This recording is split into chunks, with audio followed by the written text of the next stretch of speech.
좋아.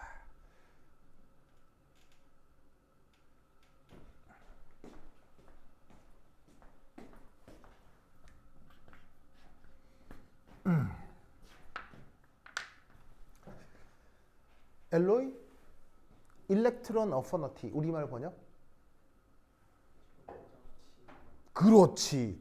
얘가 그 유명한 전자친화도입니다. 그래서 저 전자친화도에 대한 얘기를 어디서 했었냐면 아까도 언급했었지만 이온쌍 어쩌고저쩌고 하면서 하픈 미케니즘 이런 거 등등등 할 때 저 전자친화도 언급을 했었습니다. 근데 그때는 이제 전자친화도라고 하는 어떤 그 하나의 예시만 얘기를 했고요. 지금 이 전자친화도에 대한 전반적 성격을 말씀드리도록 하겠어요. 아시겠죠? 자, 이 전자친화도는 음이온을 만드는 과정입니다. 랍이 무슨 이온? 음이온. 자, 아까 이온화 에너지는 뭘 만드는 과정이었죠? 이온화 에너지는 양이온을 만드는 과정이었죠. 음이온 만들 때 어쩌고저쩌고는 일렉트론 어퍼너티라고 합니다. 아시겠죠? 자, 그리고 아까 이온화 에너지 양이온 만들기 할 때도 상태는 뭐였어요? 이온화 에너지 할 때도 상태가 뭐였어요? 기체였죠? 요 전자친화도에서도 상태는 뭐라고요? 기체. 그래서 여기서도 어떻게 되냐면 어떤 원자에다가 외부 전자를 집어넣는 거죠. 공급해서 음이온으로 만든다. 이때의 에너지 관계를 전자친화도라고 합니다. 무슨 뜻인지 아시겠죠? 자, 아까 또 이온화 에너지는 언제나 무슨 반응이라고 했죠? 이온화 에너지는 언제나 무슨 반응이라고 했죠? 언제나 흡열이라고 했어요. 단 하나의 예외 없이 언제나 흡열이라고 했어요. 이때 전자친화는 음이온 만들기니까 양이온하고는 좀 반대일 수도 있겠죠. 그러니까 양이온 만들기가 항상 흡열이었으니까 그 반대적으로다가 음이온을 만들면 흡열보다는 어떻게 되겠어요? 흡열보다는 발열이지 않겠나? 무슨 말 알겠어요? 발열이지 않겠나? 그래서 실제로 조사를 해보면 꽤 발열이에요. 꽤 발열인 예시가 많은데 근데 여기 잘 보시면 보통이라고 돼 있죠. 보통 발열. 이 말이 무슨 말이겠어요?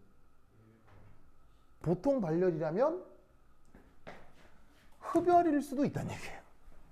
무슨 뜻인지 아시겠죠? 보통 발열이라면 흡열일 수도 있습니다. 그래서 보통 그렇다는 얘기는 아닐 수도 있다는 거 아시겠죠? 자, 그래서 이 전자친화 반응은 보통 발열이 되는데 그 발열량의 크기를 전자친화도라고 정해놓은 것입니다. 아시겠죠? 그래서 이게 연력학적인 기준 표현하고 약간 다를 수 있는데 뭐 약간이라고 완전 정반대가 될 수 있는데 예를 들어서 구체적인 원소 얘기를 한번 해보도록 하겠습니다. 무아띠? 얘 이름이? 염소. 자, 염소에 대해서도 전자를 집어넣어 가지고 음이온으로 맹글어 볼 수 있겠죠. 그러면 그럴 때 전자친화도라는 것을 측정해서 그때의 에너지 변화를 관찰을 하면 그때 그 값이 마이너스 349kJmol입니다. 무슨 뜻인지 아시겠죠? 그러면 엔탈피 변화가 마이너스라는 거는 이건 발열 흡열 무엇입니까? 발열 흡열 무엇입니까? 발열이잖아. 발열. 무슨 말 알겠죠? 그런데 이 전자친화도 일렉트론 어퍼너티라고 하는 거는 지금 여기에 있는 요 EA 요걸 줄임말로 쓴 거예요. 요 일렉트론 어퍼너티라고 하는 것은 그 발열량의 뭐만 크기 무슨 말 알겠어요? 크기니까 양수가 될 때 발열이라고 표기가 되는 거예요. 무슨 뜻인지 아시겠죠? 알겠죠? 그래서 이 전자친화도는 우리의 연력학적인 표현하고 같아요? 우리 연력학적 표현하고 반대예요? 우리 연력학적 표현하고 같아요? 우리 연력학적 표현하고 반대예요? 연력학적 표현하고 반대라 이런 얘기지. 무슨 뜻인지 아시겠죠? 알겠죠? 그러면 연력학적 표현과 반대라는 얘기는 아무리 생각해도 이건 편하다는 얘기예요? 불편하다는 얘기예요? 불편하지. 무슨 말인지 알겠어요? 그러면 왜 이런 불편함이 있느냐? 바로 연력학이 확립되기 이전부터 썼던 개념이기 때문이라고 그래요. 무슨 뜻인지 아시겠어요? 그래서 즉 연력학, 더모다이내믹스라고 하는 게 있기 전부터 화학자들이 관습적으로 써오던 표현인데, 여러분 관습이라고 하는 건 잘 바뀌어요? 진짜 안 바뀌어요? 아무것도 아닌 관습도 진짜 바꾸기 어렵죠. 그렇죠? 그러다 보니까 이게 뭐 돈이 되는 것도 아니고 해서 화학에서는 그냥 혼용해서 씁니다. 무슨 뜻인지 아시겠어요? 이게 뭐 이게 인간사가 다 그렇지만 학문 분야에서도 그 이상한 똥꼬집들이 있어요. 그래서 그냥 안 바꾸고 쓰고 그냥 같이 쓰고 그냥 대충 알아듣고 뭐 그렇게 표기를 하는 거예요. 그래서 전자친화도라고 하는 게 우리의 그 연력학 표기 방식하고 연량을 표시하는 방법이 서로 반대다. 그래서 전자친화도는 발열을 플러스로 표현한다. 무슨 말 알겠죠? 그래서 이거에 헷갈릴 수 있기 때문에 이 문제를 만들어낸 교수는 명확하게 해줘요. 걱정할 필요가 없어요. 무슨 말이냐면 이 주어진 반응의 엔탈피 변화가 얼마다 이렇게 구체적으로 제시를 해요. 무슨 말 알겠어요? 이렇게 제시를 하면 발열 반응이다 라고 알아들으시면 되고, 그냥 이 녀석의 전자친화도가 349다라고 하면 요 발열 반응의 엔탈피 표현하고 부호가 반대구나 이렇게 알아들으시면 된다 이런 말이지. 뭐만 알겠죠? 그래서 요것이 전자친화도라고 하는 것의 관습. 자, 그러면 이 전자친화도가 이게 이제 어떤 영향을 받는지를 알아보기 위해서 첫 번째 요 원자번호, 이것에 따라서 저 전자친화도가 어떻게 되는지 한번 살펴보도록 하겠어요. 그러면 원자번호가 변함에 따라 전자친화도가 어떻게 되느냐를 살펴본다는 얘기는 바로 주기율표상에서 이렇게 네모 반듯하게 그린 게 지금 주기율표요. 이 주기율표 상에서 원자번호가 변함에 따라서 전자친화도가 어떻게 되는지 살펴보자 이런 얘기인 거지. 그런데 이 전자친화도의 경향성은 기본적으로 누구랑 굉장히 유사하냐면 이온화 에너지 경향성과 아주 비슷합니다. 이온화 에너지 경향성과 아주 비슷합니다. 그래서 어떻게 되냐면 같은 주기에서 원자번호 커질수록 이온화 에너지 어떻게 됐었어요? 이온화 에너지 커졌었죠?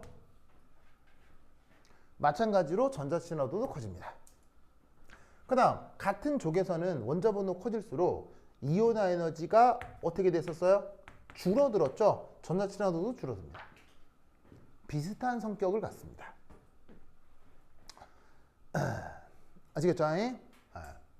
그래서 이온화 에너지하고 전자친화도의 경향성이 비슷하다 정도만 알아두시면 되는데 사실 그렇게 크게 중요하지 않아요. 이 전자친화도는 그 경향성이. 왜냐? 이 전자친화도는 예외가 매우 많습니다.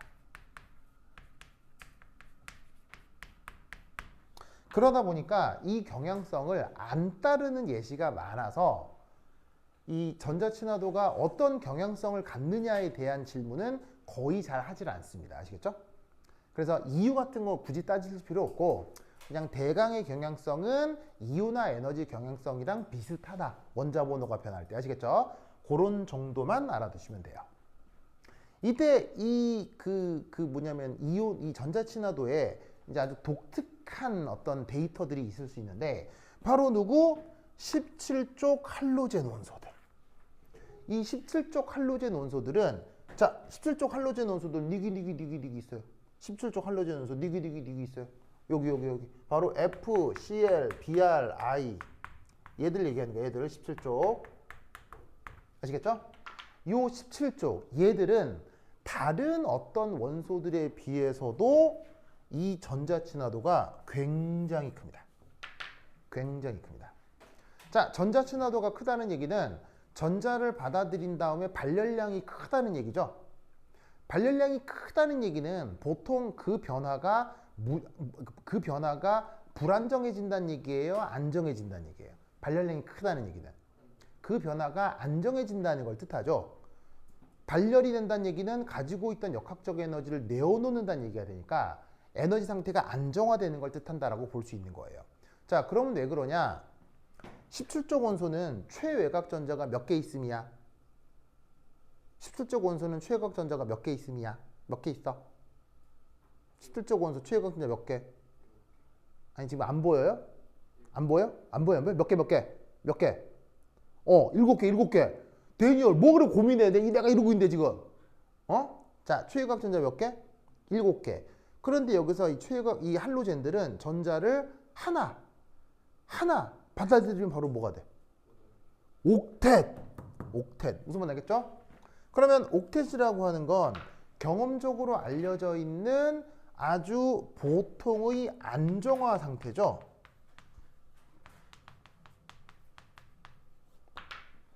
그러다 보니까 다른 원소들에 비해서 할로젠들은 전자 하나를 탁 받아들였을 때의 안정성이 아주 크기 때문에 전자 친화도가 아주 상대적으로 큰 편입니다.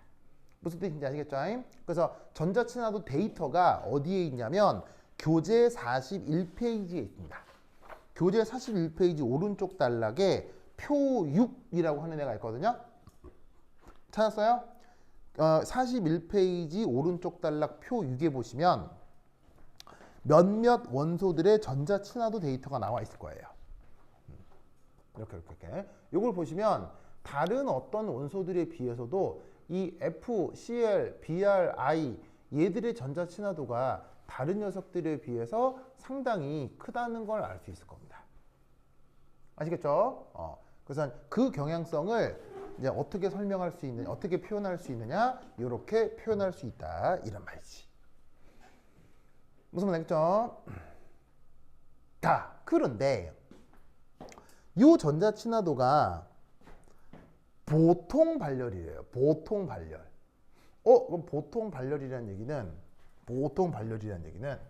다른 말로 가끔 뭐가 될 수도 있다는 얘기예요.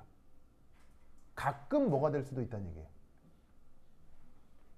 데니얼, 보통 발열이면 가끔 뭐라는 얘기겠어요? 흡열. 그럴 경우 이 전자 친화도를 어떻게 표현하냐면 음수로 많이 표현합니다. 아시겠죠? 그래서 이 전자 친화도가 음수가 되는 경우가 있는데 그게 어떤 경우냐? 첫 번째 18쪽 원소입니다. 18쪽. 자, 아까 다전자, 원자, 전자배치 해봐서 아시겠지만 18쪽 원소는 전자배치가 어떤 상태입니까? 18쪽 원소는 완전히 다 채워진 거죠. 그 전자 껍질에 전자가 왕 다 채워져 버린 거예요. 아시겠죠? 자, 그러면 어떻게 된다?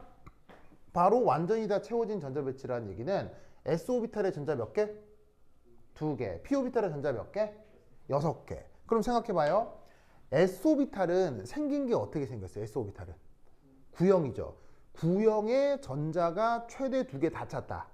그러면 핵을 중심으로 어느 방향을 살펴보아도 구형의 전자 밀도로 전자가 가득 차 있다는 게 S2라는 뜻이겠죠.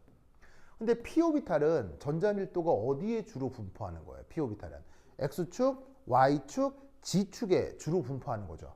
그런데 X축, Y축, G축 모두에 다 전자가 채워져 있다는 얘기는 모든 축방항의 전자들이 다 채워져 있음을 뜻하는 거겠죠. 그러면 이렇게 돼버리면 핵 입장에서는 S오비탈에도 전자가 다 채워져 있죠. X축, Y축, G축에도 전자가 다 채워지죠. 그리고 S오비탈이니까 이제 구형의 대칭성으로도 전자가 다 채워져 있죠. 그러면 이 비활성 기체 같은 경우는 핵 입장에서 봤을 때 주변의 전자 밀도가 아주 균등하게 주변을 다 둘러싸고 있는 것처럼 해석을 할 수가 있다는 얘기예요. 그러면 비활성 기체 같은 경우는 핵을 중심으로 주변의 전자가 완전 균등하게 가득 채워져 있기 때문에 그 다음 들어올 수 있는 전자하고의 인력이 거의 나타나질 않아요. 그래서 어떻게 된다? 외부에서 전자가 추가된다 하더라도 기존 전자들하고의 청력만 도드러지면서 전자를 받아들일 때 흡열 반응이 될 수밖에 없어요. 그래서 이 비활성 기체 같은 경우들은 원래에서도 반응성이 매우 떨어지죠. 비활성 기체 애들은 원래도 반응성이 매우 떨어지는데 심지어 이런 식의 전자마저도 잘 받아들이지 않게 된다는 얘기입니다. 너무 아시겠죠? 알겠죠? 그래서 이 18쪽 원소 같은 경우 전자 친화도가 흡열이다. 아시겠죠? 기억하시고. 그 다음 두 번째 알칼리 얼트 메탈. 무슨 말이에요? 우리말 번역? 알칼리 얼트 메탈? 알칼리 토금속을 얘기하는 거죠. 자, 알칼리 토금속 몇 쪽 원소? 알칼리 토금속 2족 원소죠. 2족. 그런데 단서가 있어요. 라이트는 무슨 뜻이에요? 가벼운. 원자 번호가 아직 심하게 커지기 전. 아시겠죠? 원자 번호가 아직 심하게 커지기 전. 그래서 사실 누구 얘기하는 거냐면 바로 베마카 요 세 개 얘기하는 겁니다. 베마카. 그런데 이제 칼슘 아래쪽에 스트론튬이 있고 아래쪽에 바륨이 있는데 스트론튬 바륨에서는 다시 다시 발열 반응이 돼요. 그래서 스트론튬 바륨은 다시 발열 반응이 되는데 묘하게도 요 세 개는 이 전자 친화 과정이 흡열이 됩니다. 자, 그럼 왜 그러냐? 바로 이 베릴륨에 대해서 예를 한번 생각을 해보면, 자, 베릴륨의 전자 배치는 어떻게 돼요? 알칼리 금속 전자 배치는 SO비탈의 전자가 2개 채워져 있는 거죠. 여기서 전자를 하나 억지로 집어넣는다고 치면 이놈의 전자는 어디 들어갈 수밖에 없겠어요? 이 녀석의 기존 2p오비탈의 이 전자가 짜잔 이렇게 채워지는 수밖에 없죠. 기억하죠? 아니 뭐 기억하기 힘들면 이해했죠? 그런데 S오비탈은 뭐라 그랬어요? 무슨 효과가 있다고 그랬냐면 침투 효과가 있다고 했죠?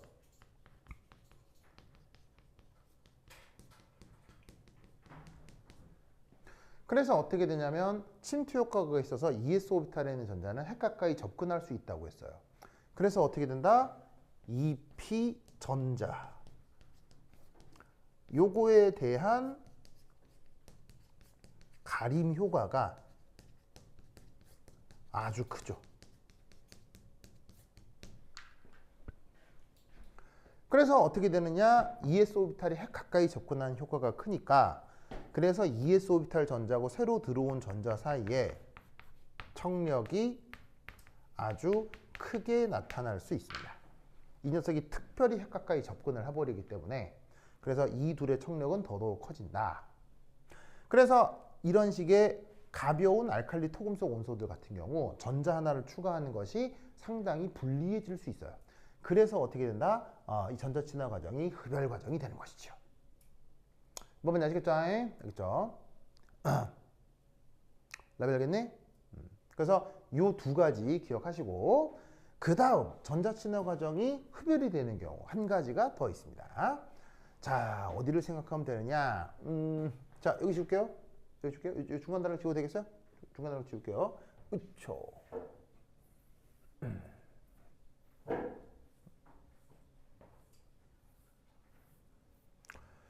자, 전자 친화도가 흡열이 되는 경우 세 번째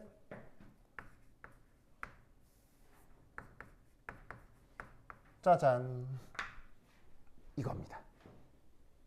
요겁니다. 혹시 아까 순차적 이온화 에너지란 말 기억나요? 순차적 이온화 에너지?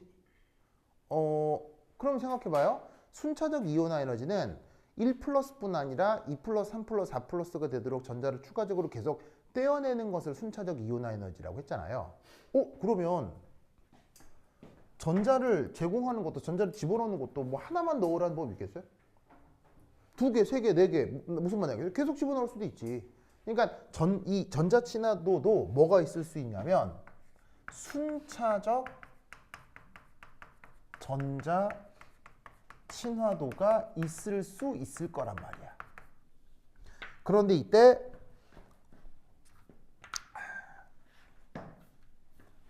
모든 종류의 두 번째 전자 친화도는 항상 뭐가 된다? 흡열입니다. 두 번째 전자 친화도부터 항상 흡열입니다. 그러면 세 번째, 네 번째, 다섯 번째는 볼 것도 없겠죠. 무슨 말인지 알겠죠? 자, 그러면 어떤 예시가 있을 수 있느냐? 어떤 예시가 있을 수 있냐면 보자. 아이고 내가 데이터를 하나 가지고 올 걸 깜빡이 버렸네. 데이터. 데이터.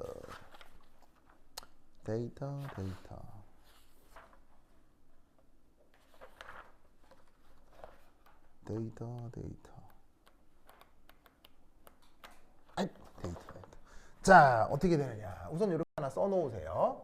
이거 산소 보이죠?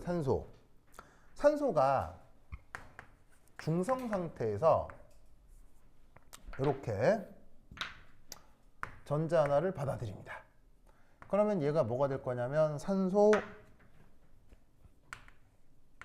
1-이온이 될 수 있겠죠. 요거를 첫 번째 전자 친화도라고 한다면 이 값이 얼마냐면 141 kJ/몰입니다. 그러면 여기 잘 보시면 앞에 플러스라는 뜻이니까 첫 번째 전자 친화도까지는 발열입니다. 그런데 이 산소가 1- 상태에서 또 전자를 받아들이잖아요. 그러면 뭐가 되겠어요? 산소 2- 될 텐데 그때 이 경우에 두 번째 전자 친화도가 있을 것이고, 그러면 이 두 가지 반응을 더해버리면 중성산소에다가 전자를 두 개를 집어넣어서 산소를 바로 2- 만든다 라고 할 때의 전자 친화도는 이 주어진 값들을 다 더한 것일 거란 말이야. 무슨 말 알겠죠? 알겠죠? 그러면 이때 이 값들이 각각 어떻게 되느냐? 내가 데이터 갖고 올 테니까 잠깐 쓰고 있어야겠죠? 자, 빨리 잘 쓰고 있어, 빨리.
자, 쓰고 있어요.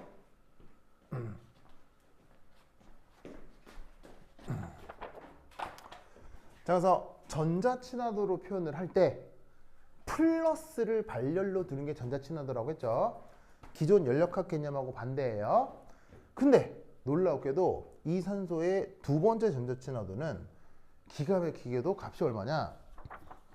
내 데이터 찾아보니까 바로 마이너스 878입니다. 878입니다. 어마어마하죠? 어마어마하죠? 바로 어마어마한 흡열입니다. 그러면 이 두 개 더하면 값이 뭐가 나옵니까? 이거 빨리 계산해 주세요. 얼마죠? 자, 엘로이 빨리 계산하세요. 빨리 계산해 불러 빨리. 737. 오, 바로 마이너스 737이랍니다.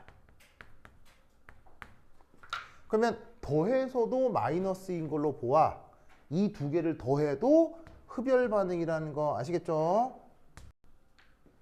흡열이라는 거 아시겠죠? 되십니까? 됐죠?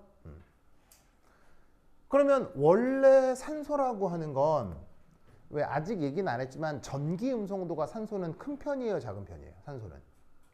산소는 전기 음성도가 큰 편이란 말이에요. 그럼 이 말은 전자를 잘 받아들일 수 있는 녀석이란 얘기거든요. 그럼에도 그런 산소마저도 두 번째 전자 친화도는 엄청난 흡열이에요.